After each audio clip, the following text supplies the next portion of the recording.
নমস্কার, আশা করি সকলে ভালো আছেন। সুনন্দিতা রান্নাঘরে সকলকে স্বাগত। আজ আমি চালের গুঁড়ো আর ময়দা দিয়ে পাটিসাপটা রেসিপি আপনাদের সঙ্গে শেয়ার করব, যেটাতে আমি সুজি ব্যবহার করিনি। এটা তৈরি করতে গেলে কিন্তু প্যানের সাথে আটকেও যাবে না, খুব সহজেই তৈরি করা যাবে। রেসিপিটা প্রথম থেকে শেষ পর্যন্ত দেখার অনুরোধ জানিয়ে শুরু করছি।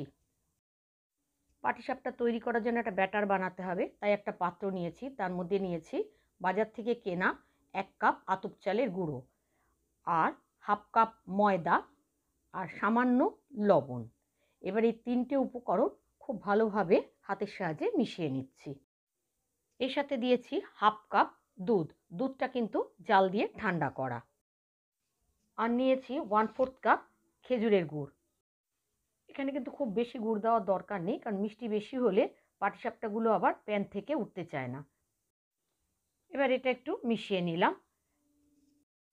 এবারে আমি অল্প অল্প জল দিয়ে নির্দিষ্ট ঘনত্বের একটা ব্যাটার তৈরি করে নেব।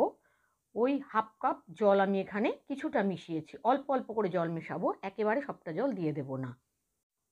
অল্প অল্প করে জল মেশাচ্ছি, আর আমি ভালো করে ব্যাটারটাকে ফেটিয়ে নিচ্ছি। আপনারা কিন্তু শুধুমাত্র দুধ দিয়ে বা জল দিয়ে ব্যাটারটা তৈরি করতে পারেন, আবার আমার মতো দুধ আর জল মিশিয়েও করতে পারেন। আমার এই ব্যাটারটা তৈরি করতে হাফ কাপ আরও 1/4 কাপ জল, তার মানে 3/4 কাপ জল আমার লেগেছে। এই ব্যাটারটা তৈরি করে ঢাকা দিয়ে আমি 1 ঘন্টা রেখে দিয়েছি।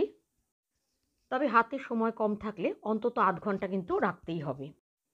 1 ঘন্টা বাদে ফিরে এলাম। গ্যাসে একটা ননস্টিক প্যান বসিয়েছি, তার মধ্যে অল্প একটু তেল ব্রাশ করলাম।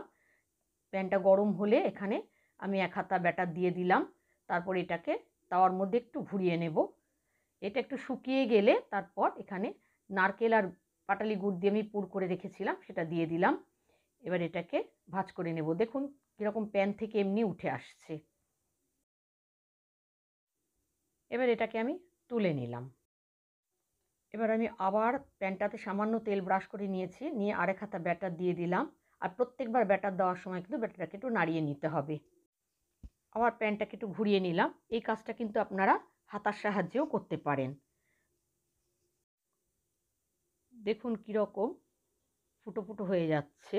তারপর আবার ওই নারকেলের পুর দিয়ে এই পাটিসাপটাটাকেও আমি তুলে নেব। এইভাবে আমি সমস্ত পাটিসাপটাগুলো তৈরি করে নিয়েছি। দেখুন কত সহজে তৈরি হয়ে গেল চালের গুঁড়ো আর ময়দা দিয়ে পাটিসাপটা। আগামীকাল পৌষ সংক্রান্তি, আপনারা ওই দিন এইভাবে পাটিসাপটা বানিয়ে নিতে পারেন। রেসিপিটা ভালো লাগলে একটা লাইক দেবেন, আর আমার চ্যানেলে নতুন বন্ধু হলে চ্যানেলটা সাবস্ক্রাইব করে পাশে থাকা বেল বাটনটা ক্লিক করে দেওয়ার অনুরোধ রইল। যারা ফেসবুক থেকে দেখছেন তাদের আমার চ্যানেল ফলো করার, আর যারা ইউটিউব থেকে দেখছেন তাদের আমার চ্যানেল সাবস্ক্রাইব করে পাশে থাকা বেল বাটনটা ক্লিক করে দেওয়ার অনুরোধ রইল। আজ তাহলে এখানে শেষ করছি। আবার আসবো নতুন কোনো রেসিপি নিয়ে। ততক্ষণের জন্য সকলে ভালো থাকবেন, সুস্থ থাকবেন। ধন্যবাদ।